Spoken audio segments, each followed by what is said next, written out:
A Story for Obed, the Book of Ruth for Children, written by Jennings, illustrated by Vaquero Associates.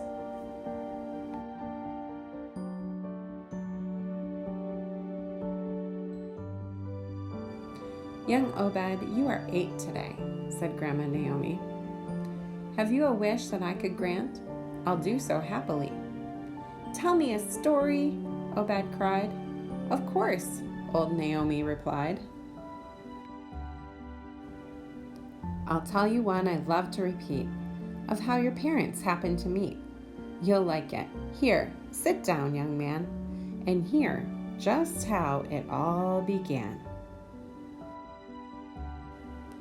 It was like this, for many months, no gentle rain at all, and great and lovely silver drops on Bethlehem would fall. In Israel we could not stay.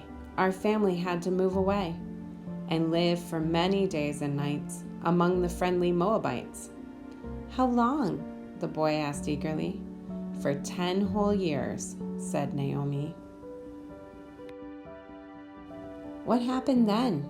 He wished to know. My husband and my sons were dead. I started back for Bethlehem and my old home, she said. Now one dead son had left a wife, a Moabite, who joined her life with ours, although a foreigner. Her name was Ruth, and we loved her.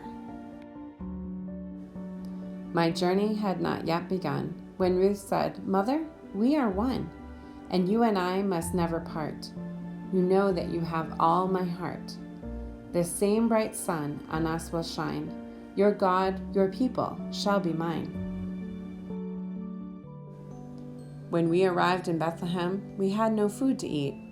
Ruth gathered up all fallen grains of barley and of wheat in rich Boaz's ripened field. Ruth made some flour with the yield. Boaz watched eagerly and then invited her to come again. And that, young Obed, don't forget, is how your own 2 parents met. I like that story, Obed cried. I'm very glad to know that Ruth, my mother, came with you because she loved you so. It was God's will, said Naomi, that she should follow willingly. It was God's will, I now repeat, that she and good Boaz should meet. But let me tell you what he said before he and your mother wed. One day I watched the workmen as they gathered up the sheaves and stored them in Boaz's barn, right to the very eaves. I saw Ruth gather busily, with movements neat as they could be, the grains the workers left behind, as Boaz wished for her to find. Her gentle voice, then his, I heard. I understood each single word.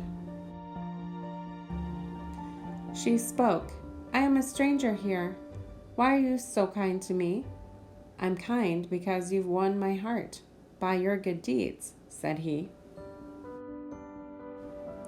And then he left her all alone. She stood there as if turned to stone, and looked before her, did not speak, a lovely blush upon each cheek, bright as a red gold ray of sun at evening when the day is done. When all the grain was gathered and the harvest sun hung high, like a great golden blessing in the lovely autumn sky, Ruth and the good Boaz were wed. I cried for joy, then bowed my head, and thanked God for this splendid son and daughter dear whom I have won. Boaz and Ruth and I, we 3, then lived together happily. God blessed our work and made each day a time of simple joy. Then you were born to make us glad, a handsome baby boy. And we believe, we're sure it's true, that God has special plans for you. What plans? He cried. Boaz's son will be the forerunner of one who will come down from heaven above. to teach the world to live in love. The boy had listened thoughtfully to old Naomi's word. Her story was the very best that he had ever heard. He liked the bright thought of the birth of him who should bring love to earth. And then he spoke with great delight the name of Ruth, the Moabite, who lived and so unselfishly a life of love for Naomi. If you enjoyed this story and would like to hear more, please like, subscribe, and share with your friends.